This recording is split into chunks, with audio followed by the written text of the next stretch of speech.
idol, kahit kaarawan natin ngayon, pero dito pa rin tayo, no? Magtitinda pa rin tayo para may income, no? Bawal ang katulog-tulog. Kailangan magsisikap para mayroong income, no? Yan mga idol, sikip ng aking pwesto, no mga idol, no? Punong-puno na, no? Puno yan mga idol, no? Ang sikip.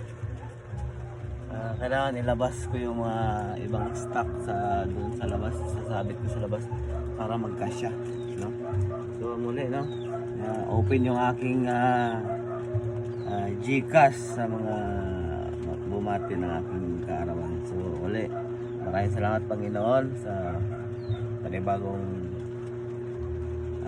dagdag na dagdag na bilang, no, sa ating edad. Maraming salamat Panginoon. Sana mas marami ka pang ibibigay sa akin na blessings. Yun lang. God bless you all mga idol. Happy birthday ulit.